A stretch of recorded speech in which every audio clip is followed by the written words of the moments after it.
I'm currently here in Penang, Georgetown, Malaysia, testing out the Huawei Pura X Max and its camera system.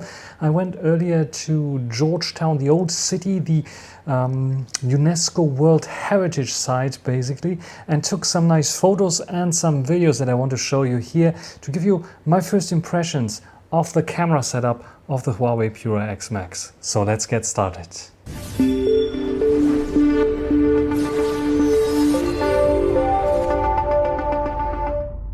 So I'm here in Penang, Georgetown, famous city, and here I'm recording with the front-facing camera of the Pura X Max. No zooming and in and out options and no autofocus on this one here, but HDR is looking fine. What do you think?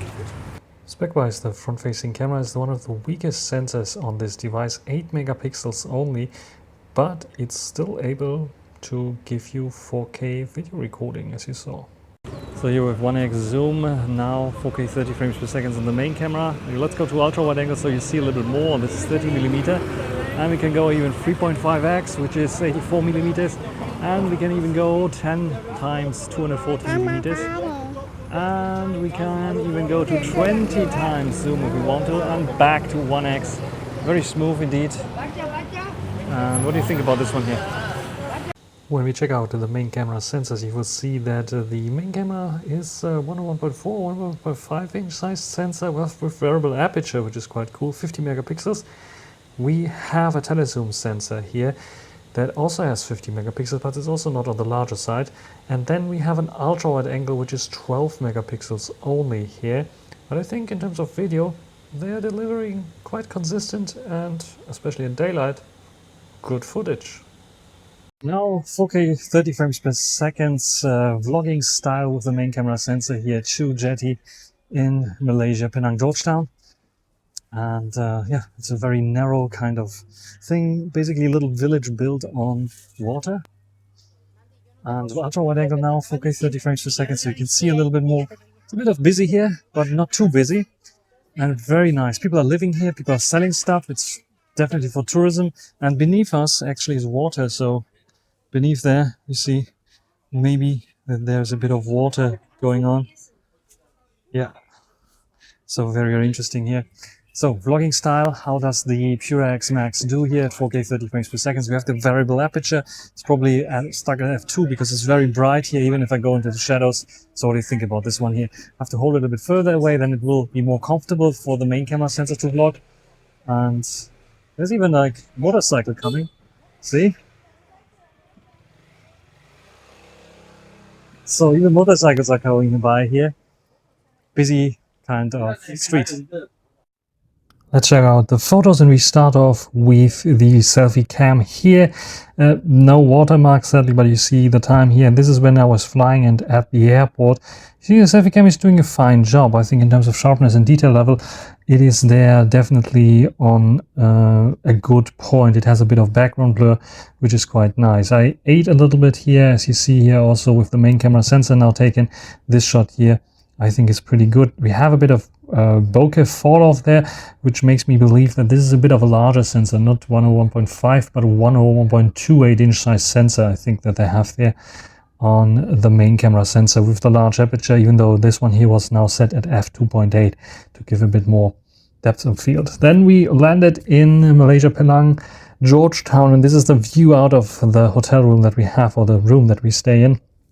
Now you see the main camera sensor now with f2 taking the shot, and we take a look at 100% view. We see Adaman Island, which is a new artificial island they created there, and they built everything up there to be new. There's a bridge even there, new settlement basically. Here you can see some other City of Dreams, I think those two here, and yeah, those two here, those two towers, City of Dreams.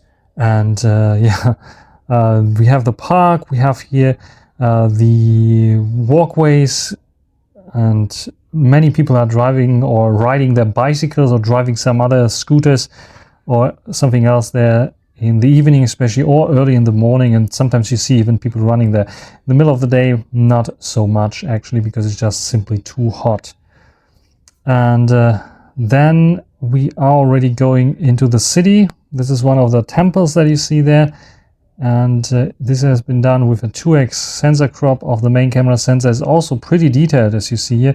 It gets lots of details there. Still, I'm impressed that it is so detailed. And you see here even some of those statues, you can zoom in beyond 100%, are still captured very nicely, as well as this 10x shot here, utilizing the 3.5 times zoom, and then cropping in a little bit. It's a bit of a stretch, and it's the maximum I would go, because beyond that it becomes a little bit of a stretch. So 10x here, you see those little details there, still okay for what we have here in terms of foldable device. Ultra wide angle here in the city as well. Taking a look at the shop that's selling some carpets here, nice carpets there. Sharpness towards the edges is a given, which is quite nice, and the field of view with 30mm is wide enough, I would say. With all those little buildings, different styles here as well. This has been done with 35mm crop on the main camera sensor, and you see this is also quite nice. Cannot really read what's written there, what this building actually is about, but it looked nice, so I had to photograph it. And yes, those air cons are really necessary. Then we have the central fire station from 1908, which looks very interesting. As you see here, also the details that it captured and the colors, very, very nice, because it really represented what I saw there with my own eyes. We have artworks all over the UNESCO heritage side of the city. So like, for example, here, I'm not sure if it's part of it, but they have artists everywhere. These are the artists for stray animals. Very nice, and I think the whole composition looks nice. And if you actually, you have to travel there multiple times to just get everything there, because some things are just hidden there, like this, for example, advertisement board for a chocolate shop that was right next there. And then temples, of course, they have temples everywhere. This has been done through the gate. We didn't go into this temple because my daughter was a bit complaining about that. And yeah, this is pretty much the gate, as you see here, from the, what is it, Sektek Tongchia Konchi temple, I think. This is the opposite side, basically. The entrance is on the other side, and we just photographed through the gate there. And then we have, of course, this famous painting here, that lots of other paintings are integrated with this bicycle here that is like pushed into the wall. You have to Google a little bit about Penang and Georgetown, and you will find this as being one of the most famous kind of artworks, street artworks that you can find there. But lots of other things. This is the main gate entrance of this temple, by the way. It's a much narrower street, so it's hard to photograph it, but they have all those little details everywhere. This is why I want to photograph it. And of course, I had to get some foods as well, with ice cream here, waffles with ice cream, warm waffles with ice cream, and a bit of a drink there. And captured this nicely, all the details there. So if you want to plan to have a travel, this is a perfect camera for traveling and taking your travel shots, because you don't need the highest, best quality, but you also don't want to be disappointed by just point and shoot. This is the perfect point and shoot camera, even towards the top. And here, this is 2x zoom, I think, that I'm using, even 3x zoom. It is working perfectly there. It's not overblown. It is not over sharpened too much that it will jump out of the face. It's not too punchy in terms of colors. It captures the liveness, the busyness of the street.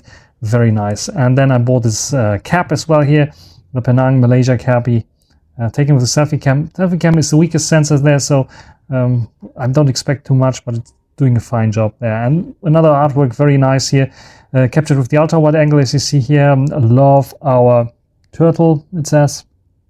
Very nice indeed. And we have another one here with the main camera sensor that gives you and shows you the consistency of colors, because they're very consistent, not much of a difference in terms of colors between this one and this one. Very consistent, which I like. Artworks all over the place, like those little other cats, the cats that are waving with their hands around, surrounding a normal cat there that someone painted on the wall. Very nice indeed. And then we went to the jetties, and there's also a jetty food court as well, if you're interested in this. But the jetties are quite interesting, and they have some nice shops everywhere, like this. I had to have these lights here. Do you notice the fruit here on the bottom? Yes, this is a durian fruit, because we have durian season. Durian is this fruit that is so stinky that they evacuated a school back in Germany when they a kid brought this durian fruit and we thought, oh, we have like a gas leak or something like this. So this is a durian shop. They offer not only durian but also ice cream and coffee. So yes, this is why we have here durian ice cream coffee. And yeah, this is my daughter took this photo in front of a shrine, in front of one of the jetties, the Chu jetty that we went to. And you saw the video already about it. And they have also nice paintings there as well, like this here done. It looks, yeah, typical, you know, the Chinese uncles that have their bellies revealed. This is captured this very nicely. This is done by 2018, so it's a bit of old there. Folklore by the Sea. And I really love also the telezoom sensor here, 84 millimeters. Not the largest sensor, but it's doing a nice job. In these bright conditions, it's working very nice. And the ultra wide angle, even though only 12 megapixels, is also not too shabby. It's reasonably sharp, and you can use it for such shots to get it a bit more dramatic there for sure. And then 10x zoom here on this raven. I think this is this bird here. I think this bird I was photographing, and you see, yes, it is definitely not a 101.28 inch size or 101.4 inch size sensor. The details are a bit lacking, but it's a foldable, and for foldable, I think I got the shots right, and this is what counts there. It's 100% view here. Just looking very, very nice. No issues there at all.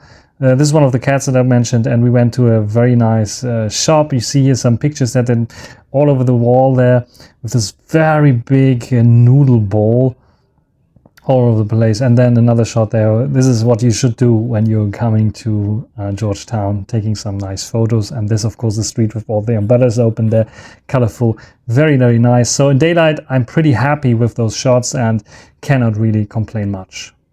Nighttime video now here on the Pura X Max. Hopefully you can see me. This is a bit of an issue if it's getting too dark. I'm here now in Malaysia, Penang actually, Georgetown, and as you see here, there's water behind me and some nice buildings, light everywhere here. So how good is the night mode video working here? It's automatically switching to hopefully 24 frames per second to compensate for this lower kind of light that we have here. And yeah, what do you think about this one here?